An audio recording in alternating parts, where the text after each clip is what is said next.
You're watching TV9 News and I'm Prajwal D'Souza. A vaccination program implemented by the United Kingdom has resulted in a massive drop in COVID-19 infections according to the preliminary results of a study conducted by London's Imperial College. What does the study say? Now, according to the researchers, the UK saw a massive drop of 60% in the rate of infections observed in March. Now, researchers have attributed the drop to national lockdown measures imposed in the country. So, researchers said that currently 0.2% of the total population has the virus compared to the previous survey in February when 0.49% of the people were infected, which amounts to 1 infected out of 204 people. Now, in kids who are aged between 5 to 12, the infection rate was the highest at 0.41%, and in adults aged 65 and above had the lowest rate of 0.09%.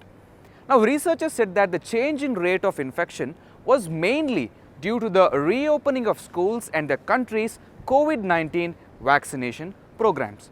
The scientists also estimated that the rate at which COVID-19 has the ability to spread, which is also known as the R number, stood at 1, which essentially means that the pandemic is neither growing nor shrinking, as one infected person will infect another person on an average. Now, the study underscores how the vaccination program, coupled with effective lockdown measures, has led to a massive drop in the rate of infections observed in the country. Now, even the European Union has now said that it is on track to achieve herd immunity from COVID-19 by mid-July. But why is this relevant to India? As we recorded this video, India has reported over 1,30,000 cases in the last 24 hours. Now, is the lockdown the only solution to curb the spread of the virus? A while ago, I spoke to UK-based Dr. Neeraj Patil to understand the vaccine strategy of the UK. Here's what he had to say. Thank you, Dr. Patil, for joining me on this live interaction. Now, Dr. Patil, what is the UK's vaccination strategy which has led to a drop in cases? See, main thing is you need to vaccinate the vulnerable population. More or less, 90% of the vulnerable population is now vaccinated with the first dose. Now, hopefully, by end of July, we should be able to almost vaccinate 100% of the vulnerable population. So vulnerable population, I mean to say people who are over the age of 50 and people who are under the age of 50 and who have got comorbidities like diabetes, hypertension, and other lung diseases and kidney diseases. So as long as we cover this vulnerable population, which anywhere constitutes between 25 to 30% of the population, then COVID-19 pandemic will be controlled. True.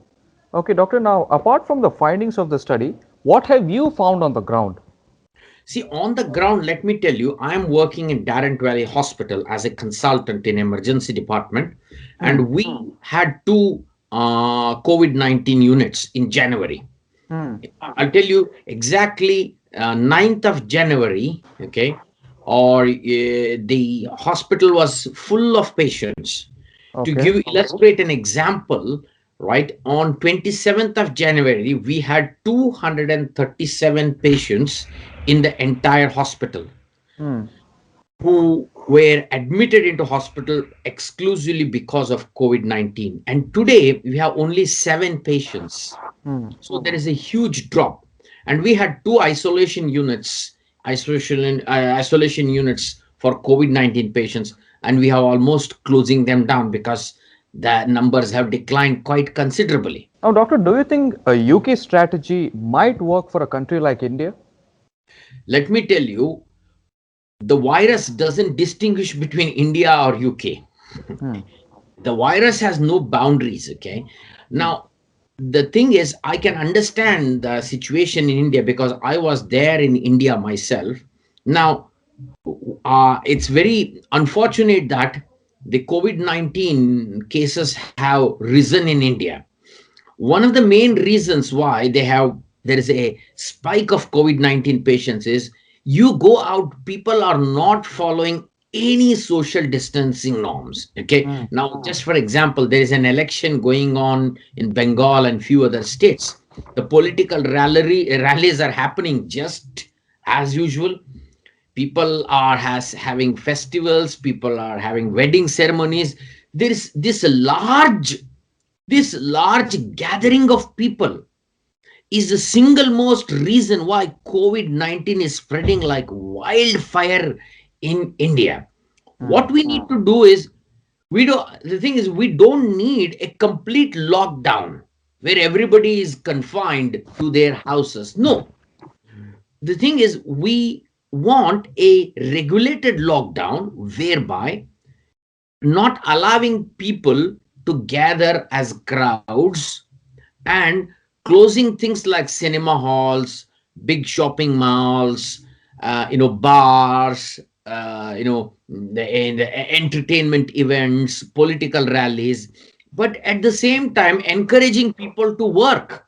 People must move, economy must move. People who True. can work from home should work from home. So, and then combined with this, combined with this, I just cannot overemphasize how important it is to vaccinate the vulnerable population. During the first wave, cases were spiraling in Europe. Now they have announced that they're almost near to achieving herd immunity by mid-July. So what do you think went right, and what can we learn from them?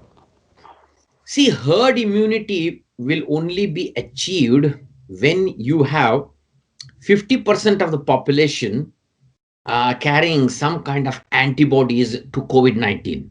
Hmm. So, where 50% of the population would have some kind of subclinical infection.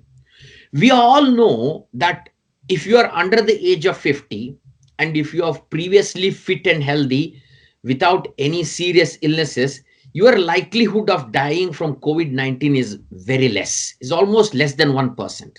Hmm. On the contrary, if you are over the 50 and if you have comorbidities and if you are under 50, you are vulnerable. Now, the extremely vulnerable population should be vaccinated first. So, Hmm. the extremely vulnerable are people between 90 and 100, then 80 and 90, then 70 and 80, then 60 and 70, and 50 and 60. And within that, you subcategorize people who are 90 and 100 and who have got more comorbidities like heart disease, lung disease. The more comorbidities you have, the more vulnerable you are.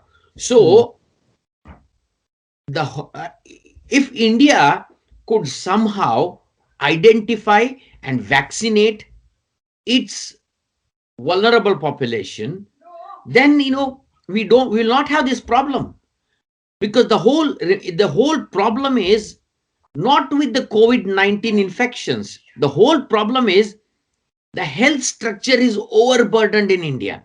Hospitals are full. There are no beds available in the hospital. The health system is not able to cope the influx of patients that are coming into the hospital. Hmm. And on the contrary, what is happening is people who do not need to be admitted in the hospital are getting admitted in the hospital. The hospital beds also, the hospital beds should go to the vulnerable based on their need, not on their ability to pay. True. There is Got it. mismatch of resources.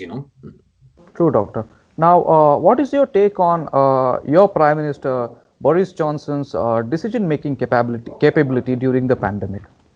See, initially, let me tell you, the Conservative Party mismanaged the whole pandemic. Okay, Hmm.